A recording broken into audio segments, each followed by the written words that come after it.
नमस्कार दोस्तों, आशा करता हूं कि आप सब लोग स्वस्थ होंगे, खुश होंगे, प्रसन्न होंगे और अपने अपने कामों में व्यस्त होंगे और आगे बढ़ने का प्रयास कर रहे होंगे। जैसे कि आप सबको पता है कि मैं अपने इस छोटे से चैनल पर पढ़ाई लिखाई से संबंधित, मोटिवेशन से संबंधित और सरकारी नौकरी से संबंधित वीडियोज़ लाता रहता हूं और आप लोगों के प्रेम और भरोसे की वजह से ही मेरे 1000 से ज़्यादा सब्सक्राइबर्स हो पाए और बहुत सारे भाई बहनों के खट्टे मीठे कमेंट्स भी आते हैं। और चूँकि यूट्यूब परिवार है तो उसमें खट्टे मीठे अनुभव तो मिलेंगे ही मिलेंगे। दोस्तों, आज का वीडियो मैं क्यों बना रहा हूँ आपने टाइटल में भी देख लिया होगा और थंबनेल में भी देख लिया होगा, क्योंकि 1-2 दिन से ये न्यूज़ बहुत ज़्यादा चल रही है। व्हाट्सएप ग्रुप में भी चल रही है, फेसबुक पर भी बहुत सारी जगह पर चल रही है कि हमारे जो मामा जी हैं, मुख्यमंत्री जी आदरणीय शिवराज सिंह चौहान जी, उनके बेटे ने विदेशी विश्वविद्यालय से वकालत की डिग्री की है, LLM। तो इसके ऊपर बहुत सारे मीम्स बन रहे हैं, बहुत सारे कमेंट्स आ रहे हैं। तो मैं कुछ भी उनके ऊपर बोलने से पहले मैं आपको अपना खुद का निजी अनुभव बताता हूँ। इंदौर का शायद नहीं कन्फर्म है, इंदौर का जो सबसे महंगा स्कूल है उसके बच्चों को मैं ट्यूशन पढ़ाता था। तो उसके ऐसा भी नहीं, उसके भी 50% बच्चे मुझे बहुत अच्छे मिले। मतलब जो पढ़ना लिखना चाहते थे वो पढ़ते लिखते भी थे और उनके माँ बाप भी पढ़ाई लिखाई के प्रति बहुत ज़्यादा जागरूक थे। तो कुछ ऐसे भी मिले, मतलब एग्जैक्ट 50% का रेशियो था और 50% ऐसे थे कि बस उन्हें तो सिर्फ और सिर्फ स्कूल जाना है, फॉर्मेलिटी करना है और पास होना है। तो अनुपात 50-50 का है। तो मैं उस स्कूल के एक बच्चे की आपको रियल स्टोरी बताता हूँ।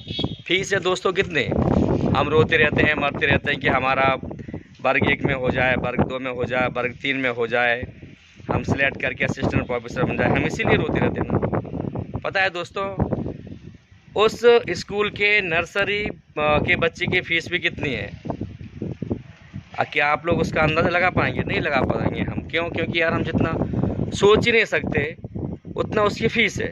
उसकी फ़ीस है, बताऊँ मैं आपको, 50,000 रुपये महीने, मतलब 6 लाख रुपए साल की फ़ीस है। और अगर आप NRI हैं तो आपकी फ़ीस 9 लाख रुपए साल की है। नाम मैं बता नहीं रहा हूँ, आप गूगल पर सर्च करेंगे तो मिल जाएगा। तो अब आप मुझे बताओ, जिस स्कूल की नर्सरी क्लास की फ़ीस 50,000 रुपये महीने हो, अर्थात जब नर्सरी LKG UKG और फिर 12th, तो 12 और 3 15 साल में 90 लाख जो पेरेंट्स फ़ीस भर सकते हैं। तो यार क्या वो 10-20 50,000 रुपये महीने की नौकरी करने के लिए अपने बच्चों को पढ़ाते हैं? नहीं पढ़ाते हैं। मैंने उस स्कूल में कई बार आवेदन दिया, मतलब टीचर बनने के लिए कई बार आवेदन दिया, नहीं हुआ मेरा। किस्मत से क्या हुआ, एक बार एक बच्चा मेरे पास पढ़ने आया, वो उस स्कूल के ट्रस्टी का और ड्राइवर का बच्चा था। मेरी बात हुई तो वो बोले, भैया कि यार मुझे देना अपना रिज्यूम, मैं करवाऊँगा तुम्हारा। जब मेरा रिज्यूम पढ़ा उस व्यक्ति ने, ट्रस्टी ने, तो बोले इसका कभी होगा ही नहीं। तो उन्होंने पूछा क्यों नहीं होगा? क्योंकि एक्चुअली इसमें जो भी टीचर्स हैं मेनली वो सारे के सारे उनकी पढ़ाई विदेश की है। उनका जो बोर्ड है ट्रिनिटी कॉलेज ऑफ लंदन और जो इंटरनेशनल बोर्ड होता है उसके सारे के सारे पढ़े लिखे लोग हैं। मेरे पूरे फ्यूज उड़ गए। मैंने कहा यार, सुना बहुत था, देख खुद रहा हूँ कि एक भारत में अनेक भारत बसे हुए हैं। उस बच्चे की कहानी मैं आपको बता दूं, दोनों बच्चों की। एक बच्चा मुझसे बोलता है, सर आपको मेरे पापा कितने पैसे देते हैं पढ़ाने के? मैंने कहा भाई आपके पापा मुझे देते हैं पैसे पढ़ाने के 4,000 रुपये महीने। उसने बिल निकाला और मेरे हाथ में रख दिया, बोले सर आप ये देख लो, मैं अभी हाल बाल कटवा के आ रहा हूँ, मेरा बिल है 4,500 रुपये का। और बोले सर आप ग्वालियर के हैं ना? बोले हमारे यहाँ 5-5, 6-6 हज़ार रुपये में सैकड़ों वर्कर काम कर रहे हैं हमारी फैक्ट्री में। ये उस बच्चे का आंसर था। मतलब वो ठीक है, भला ही आपसे बहुत ज़्यादा आप शब्दों में नहीं बोल रहा हो, लेकिन वो अर्थात यही तो आपको चेताना चाहता है कि हे मास्टर, तुझे जो 4-5 हज़ार रुपये महीने मिल रहे हैं, इतने तो हम अपने मज़दूरों को देते हैं, और देख हम 4-5 हज़ार रुपये की तो बाल कटा के आ रहे हैं। तो तेरी औकात क्या है। हालांकि उसने वर्ड्स नहीं बोले, लेकिन बताओ ना, 4-5 हज़ार रुपये मैं पढ़ाने के ले रहा हूँ महीने के, और वो 4-5 हज़ार रुपये के बाल कटवा के आ रहा है। फिर दूसरे बच्चे की कहानी, उसे मैं पढ़ाने जाता, उसे मैंने गिनती के 3 दिन ही पढ़ा पाया, चौथे दिन तो कैंसिल हो गया। क्यों हुआ? वो बच्चा मुझसे बोलता है, बोले सर आप प्लीज़ गेट लगा लो और सो जाओ, मुझे भी सो जाने दो, और जब आपको 1 घंटा हो जाए तो आप चले जाना। पहले दिन मैंने उसकी माँ से शिकायत की। मैंने कहा मैडम आपका बच्चा ऐसा बोल रहा है। तो माँ ने जब डांटा बच्चे को, तो बच्चा बोलता है मम्मी मैं तो मजाक कर रहा था सर से। दूसरे दिन मैंने कंप्लेंट की उसके पापा से, बिल्कुल सेम यही। फिर बच्चे ने बोला दूसरे दिन भी, सर आप 1 घंटे के लिए सो जाइए और मुझे भी सो जाने दीजिए, और 1 घंटे बाद आप चले जाना। दूसरे दिन मैंने उसके पिताजी से कंप्लेंट की। तीसरे दिन इत्तेफाक से उसके दादाजी मिले, दादाजी ने उसको डांटा। यही सेम कंप्लेंट थी। बच्चे ने मुझसे सेम यही बोला कि आप 1 घंटे के लिए सो जाइए और 1 घंटे के बाद आप चले जाना। मैंने फिर समझाया कि भाई मैं फ्री के पैसे नहीं ले सकता। चौथे दिन जब मैं पढ़ाने आ रहा हूँ, अटल द्वार के पास में मुझे पढ़ाना था, मैं अपनी साइकिल से आस्था टॉकीज़ के आसपास था, तभी मेरे पास फ़ोन आया कि सर आप मत आइए पढ़ाने के लिए, हमारा बच्चा कह रहा है कि आप पढ़ा नहीं पाते। तो मैंने कहा मैडम ठीक है, अब मैं आपके घर के पास ही आ गया हूँ, तो मुझे कम से कम 1 गिलास पानी तो पिला दीजिए आप। बोले सर ऐसी कोई बात नहीं, आप आइए, पानी भी पीजिए, चाय भी पीजिए, बस हमारा बच्चा यही कह रहा है कि आप पढ़ा नहीं पाते, इसलिए वो आपसे ट्यूशन नहीं पढ़ेगा। मैंने कहा कोई बात नहीं। मैं उनके घर गया, उस बच्चे की माँ ने मुझे बाकायदा पानी पिलाया, चाय पिलाई। मैंने उनसे बोला, मैंने कहा मैडम देखो आपको पता है कि मैंने 3 दिन लगातार कंप्लेंट की है, और अगर मैं इस बच्चे के हिसाब से चलता तो ये बिना ट्यूशन कभी नहीं छूटता। आप मुझे अच्छी माँ लग रही हैं, अच्छे इंसान लग रहे हैं, तो प्लीज़ आप मुझे सिर्फ इतना बता दीजिए कि आखिर आप लोग जो 6 लाख रुपए साल की फ़ीस भरते हैं, आखिर आप लोग इस बच्चे को सरकारी स्कूल में क्यों नहीं डाल देते।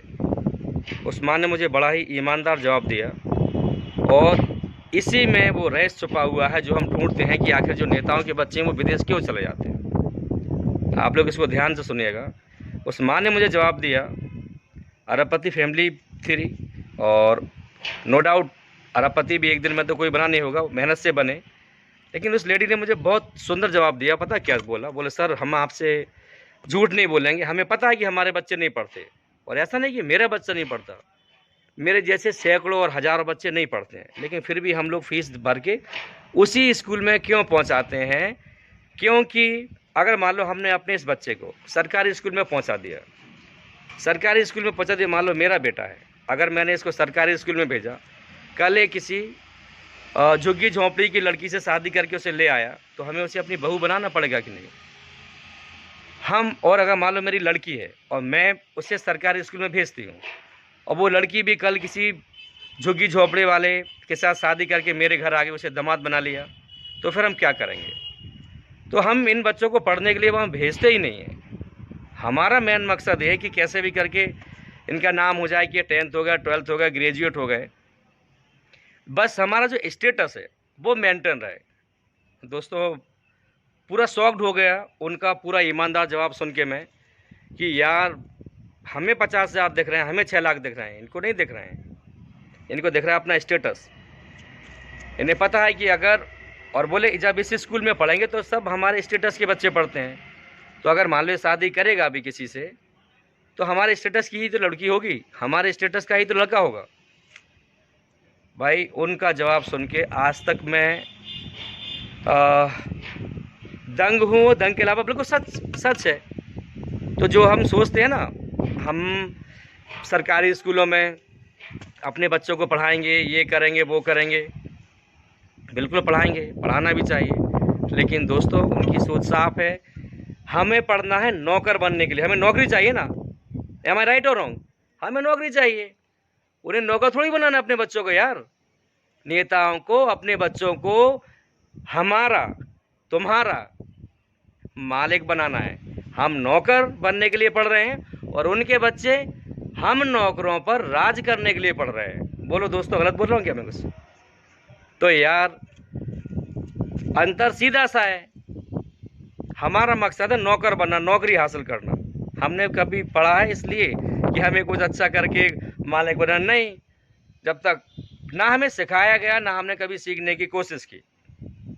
सीधा सा सिद्धांत है, नौकरी लगी तो हम बड़े और नौकरी नहीं लगे तो हम बेवकूफ़ गधे। और उनका सीधा सा उद्देश्य है, हम जैसे जो नौकर हैं, हम नौकर में सब आते हैं, आपको पता है IAS में एस का मतलब भी क्या है, सर्विस ही, वो भी नौकर ही है। तो यार हम पढ़ रहे हैं नौकर बनने के लिए और वो पढ़ रहे हैं मालिक बनने के लिए। कई बार आपने सभाओं में देखा होगा कि नेता IAS IPS से भी किस हिसाब से बात करते हैं।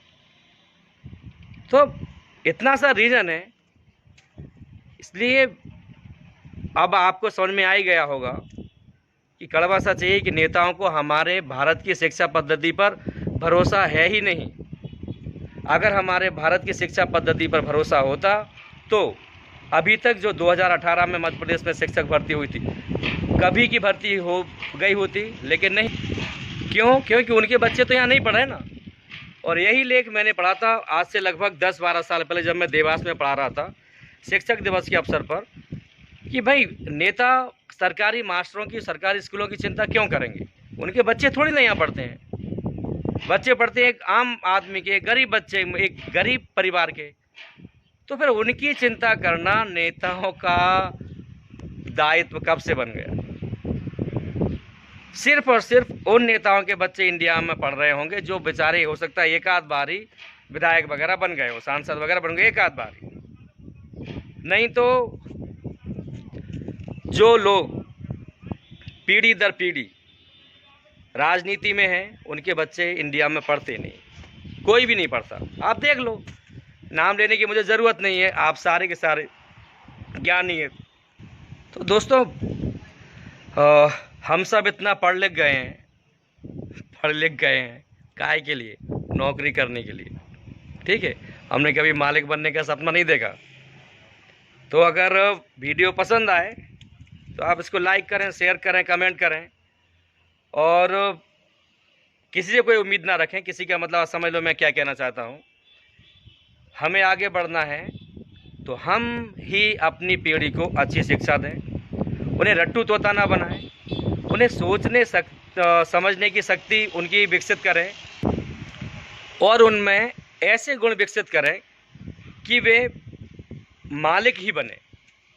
और मालिक बनेंगे दोस्तों जब हम सोचते हैं ना यार, तभी हम, जैसा है ना, हम जैसा सोचते हैं, जैसा करते हैं, हम वैसा ही बन जाते हैं। तो दोस्तों, अगर हमने सोचा है कि हमें मालिक बनना है तो बनेंगे, क्यों नहीं बनेंगे।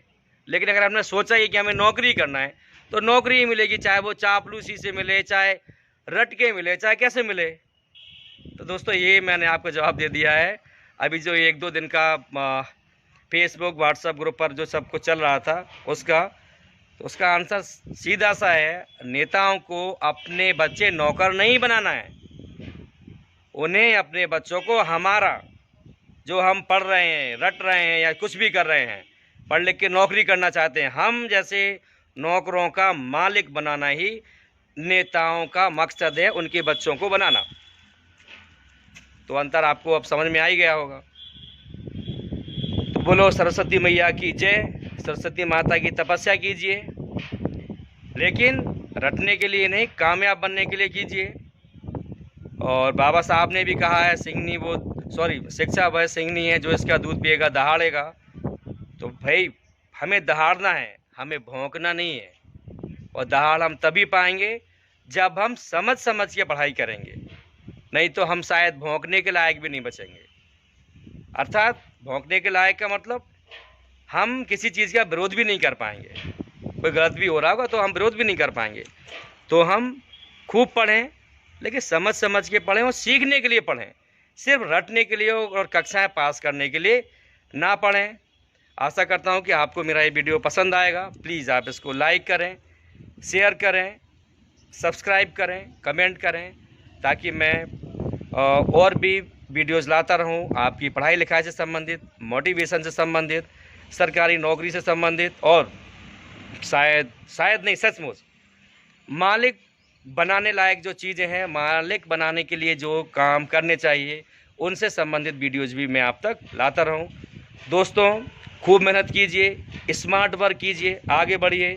जय हिंद, जय भारत। आपके माता पिता को चरण स्पर्श।